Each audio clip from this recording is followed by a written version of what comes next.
முதல் முறையாக water bottle தூண்டி தண்ணியில் இறக்க போகிறார். கிடைக்குதான்னு பார்ப்போம். இதை ரெடி பண்ணிகிட்டு இருக்காரு. அதுக்கு என்னென்ன டப்பாவில் போட போகிறாருன்னு பார்ப்போம். இருங்க.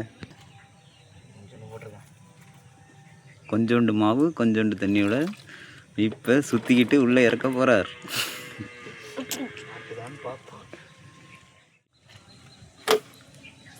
வாவ், விட்டார். கையில் பாட்டில் மட்டும் போயிடுச்சு, நரம்புக்கு தண்ணி வந்துடுச்சு. முதல்ல தோல்வியை தழுவிட்டார்.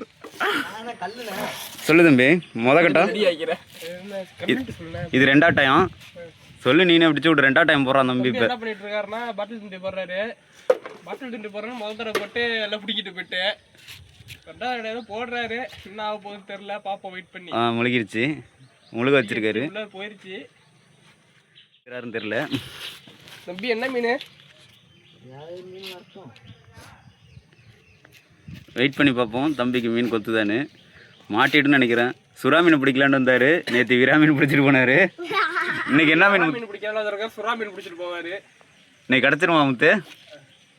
தெரியும் யாருக்கு மேலே இருக்கு. இழுத்து பார்க்குறாரு தம்பி. முதல் அனுபவமா, அதனால் என்ன மாட்டிருக்குன்னு பார்ப்போம். ஒன்றுமே மாட்டவில்லை, வெள்ளை வெள்ளையர்னு இருக்கு. தம்பி ஏதோ ரொம்ப நேரமாக தண்ணிக்குள்ளே பட்டம் விட்டுட்ருக்காரு. ஏன் நூலை பட்டு இழுத்துக்கிட்டு இருக்காரு. அதான் என்ன செய்கிறாருன்னு தெரில. அதாவது வந்திருக்கோம். தம்பி என்ன தம்பி பண்ணுறீங்க? தண்ணிக்குள்ளே பட்டம் விட்றீங்களா? உள்ளே பட்டம் விட்றீங்களா? என்ன கிடக்க விட்ற மீன்? என்ன மீனை கட்டி இறக்கிறீங்களா தண்ணிக்குள்ளே? ஓ, பாட்டில் தூண்டியா? என்ன செய்ய முத்து குளிக்கிறாரா? நீங்கள் தானே முத்து? நீங்கள் சாதா முத்து, அவங்க மதுரை முத்தா? தண்ணியில் வலையை போட்டுட்டு காத்திருந்தாங்க. அதாவது பாட்டில் தூண்டிய இப்போ இழுக்கிறாங்க. வலையில் என்ன இருக்குன்னு பார்ப்போம். ஒன்றும் இருக்காதுன்னு நினைக்கிறீங்களா? பாட்டில் தூண்டி மேலே வருகிறது. ஒன்றுமே இல்லை. பண்ணது வேஸ்ட்டு. Mission failure.